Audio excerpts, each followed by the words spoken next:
Here he is. Oh, I just put my clothes on as well. That was lucky. I was trying to catch you. Danny, Morning. welcome to Get Out of Rap TV. I wanted you here because you love a good VT. Danny has graciously given up his time today to share some of the huge knowledge that sits inside that lovely brain of his. For the second ever GOOWx. Happy bees make tasty honey. But without further ado, Danny, are you ready? You love you love a good VT.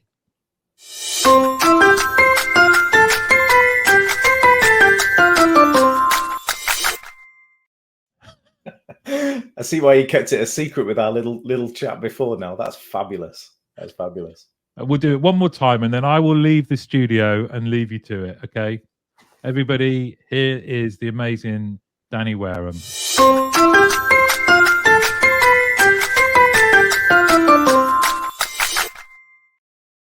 That has ringtone written all over it, doesn't it?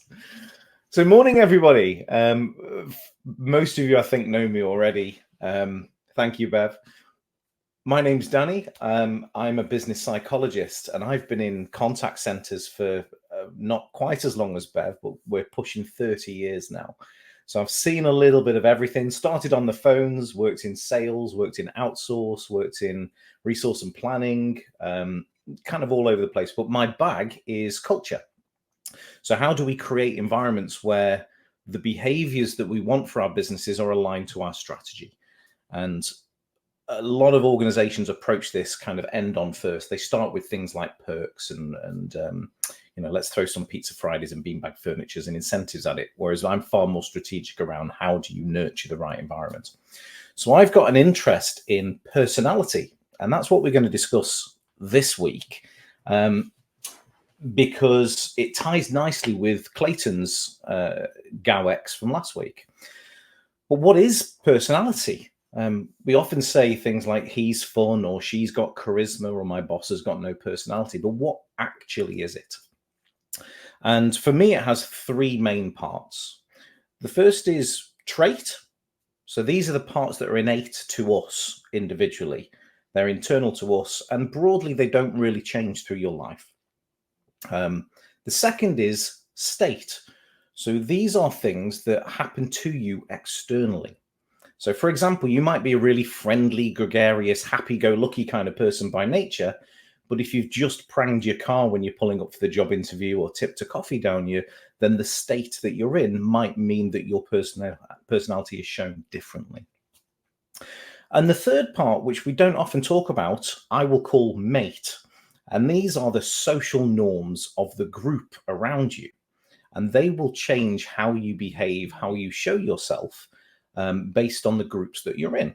So, for example, the language that you use and the way you behave when you're with your family might be different to when you're with your friends, might be different to when you're at work. And that doesn't mean you're necessarily being inauthentic. It's just that your personality manifests slightly differently because we are shaped by our thoughts, our feelings, and our environments and our relationships. So how that ties in with contact centers, if you think about it, is that team and culture can affect personalities within the group. So the way we set up our teams, the way we set up our organizations can actually encourage certain behaviors and certain personality traits to manifest more freely. Now, many of us will have heard of things like personality tests. So first thing, if anybody says personality test, run. It's not a test. There is no pass. There is no fail. There is no good. There is no bad. There is no score. It is not a test. It's an assessment. All personality attributes, all personality traits have a benefit in some situations, even ones that we might think are bad.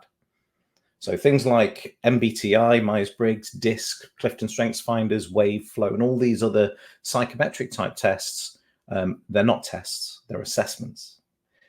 How we as psychologists examine personality is through a process called the Neo-PIR. And what this does is it looks at 5 main categories of personality, and each of those 5 has sort of 6 subcategories or facets underneath it.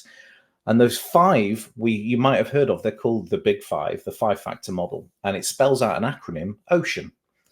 And each of those letters is a different factor within personality. And I'm going to talk through the 5 briefly, and then we'll come on to how those impact within teams, relationships, coaching sessions, and your approaches to things like targets in the contact center. So I will reiterate before we get into this, there are no good or bad. Whether you're low, we'll start with O, which is openness, whether you're low openness or high openness, there are benefits to both. So there is no right or wrong answer in personality. Openness is about being open to new experiences, open to change, etc. And if you are low openness, then we have a tendency to prefer to follow routines.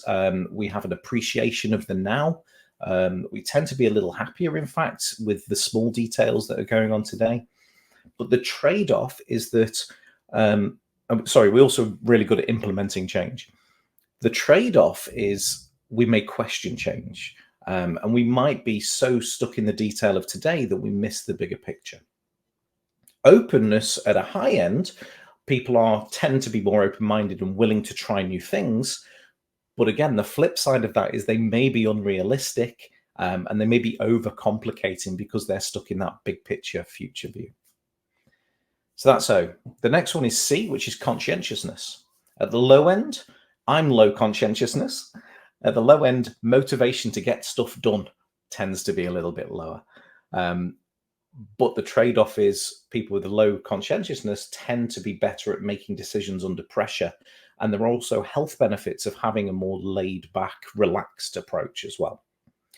The high end of conscientiousness, those people tend to be far more organized, less cluttered in their life. They like to-do lists and things like this. And they also tend to be more compliant and rule-following. Next letter is E, extroversion. At the low end, we have people that are reflectors, listeners, and they think to speak. So they ruminate first and then say it out loud. The trade-off with low extrovert or introverts is that they can be drained by other people's energy, by stimuli. And also they can be poker-faced because they ruminate and they're considering their thoughts first. They don't often give it away when they're actually reflecting. At the high end, high extroverts crave that external stimuli. They're the kind of people that sit in the office with the music blaring and they're looking at the phone and they're typing away and there's lots of things going on all at the same time. And they also speak to think.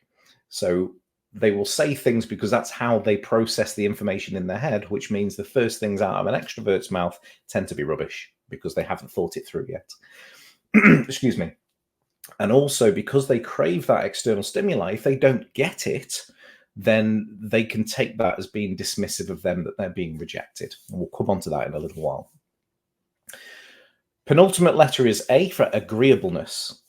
At the low end of agreeableness, those people are straightforward communicators, and they tend to be more competitive. Excuse me. And they're very good where they need to get things done where emotional connection is not required. So if it's just I need to get this across the line, but they can be perceived as stubborn or stingy, so not very generous. At the high end of agreeableness, these people tend to be more altruistic, more warm, more trusting.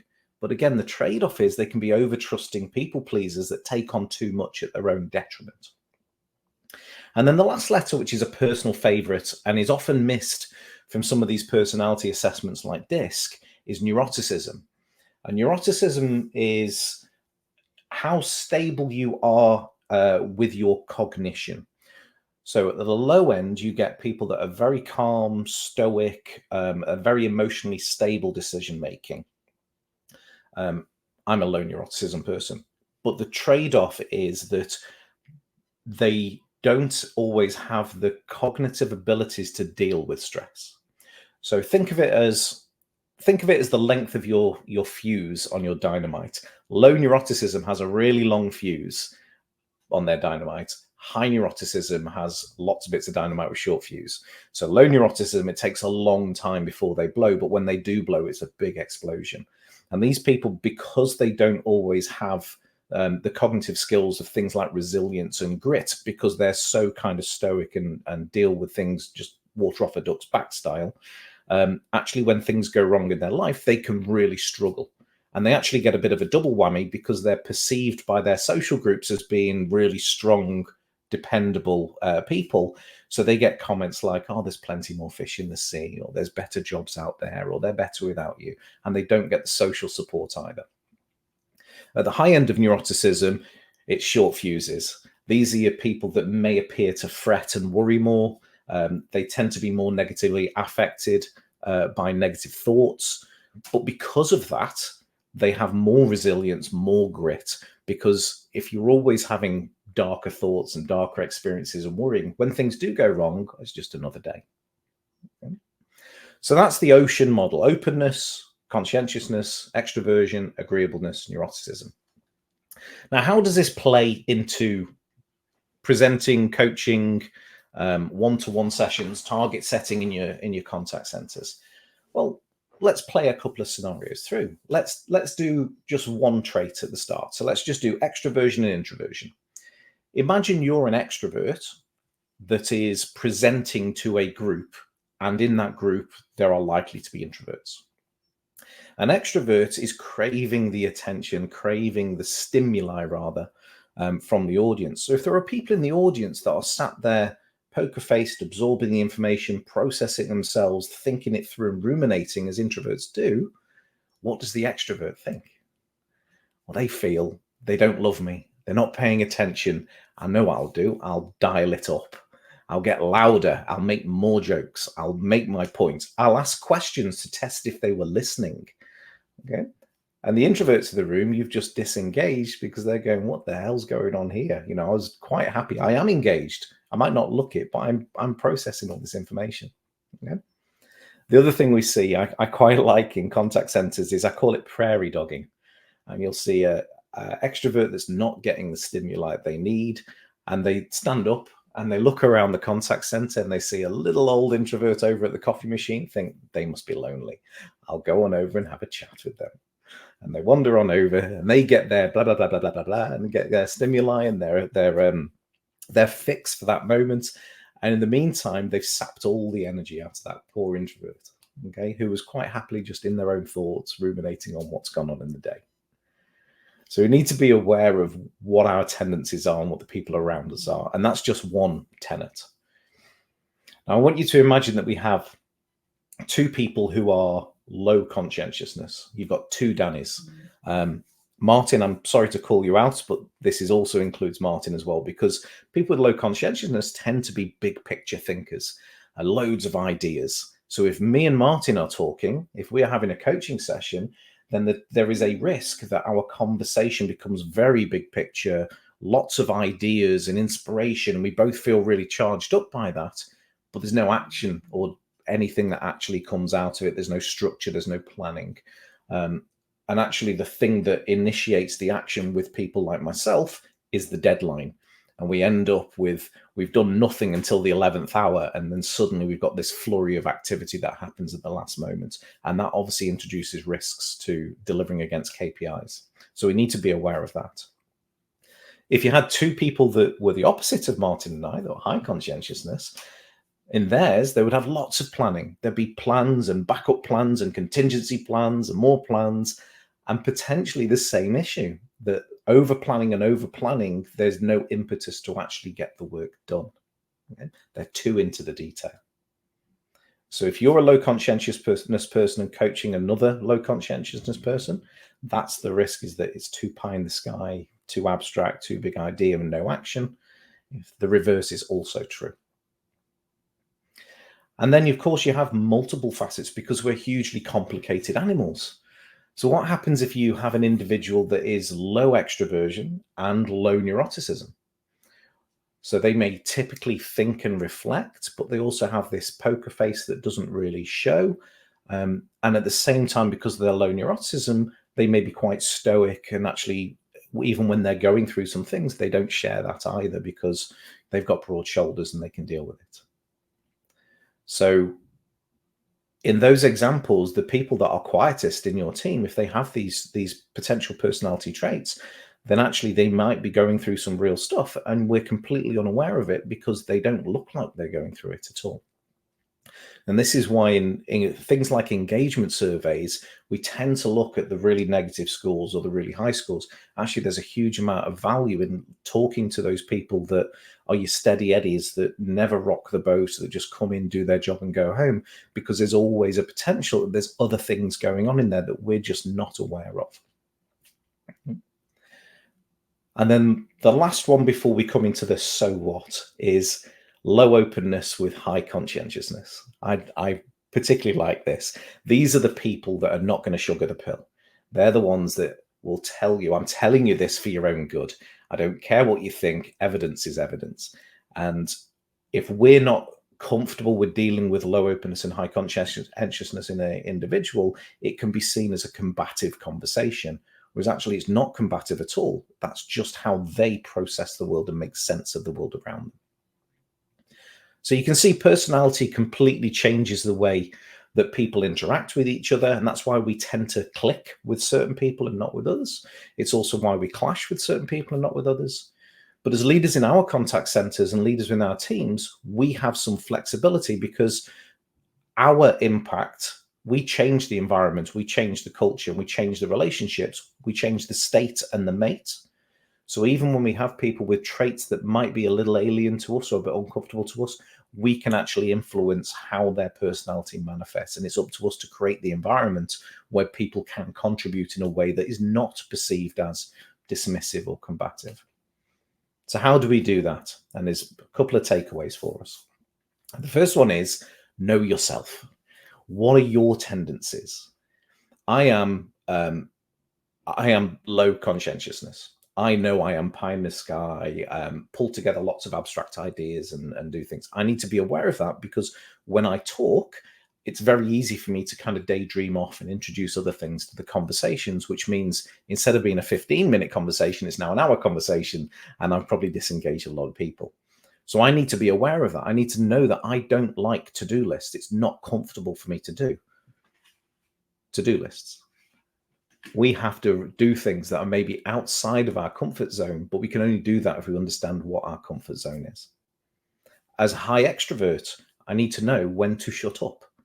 I was very guilty in coaching sessions of controlling the coaching session, wanting to give people the answer, wanting to show almost how clever I am, rather than allowing the coachee to come to the understanding and process the information themselves.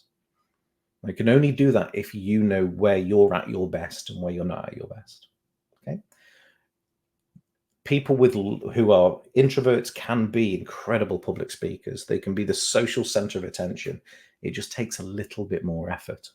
People that are abstract thinkers can be more detail orientated. It just takes a little bit more effort.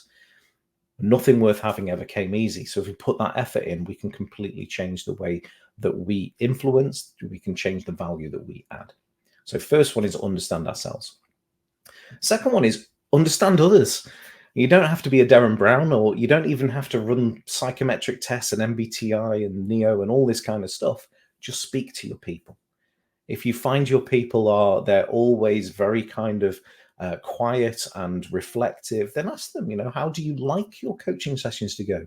Do you want something in advance to know what we're talking about so you can kind of structure it and prepare for it?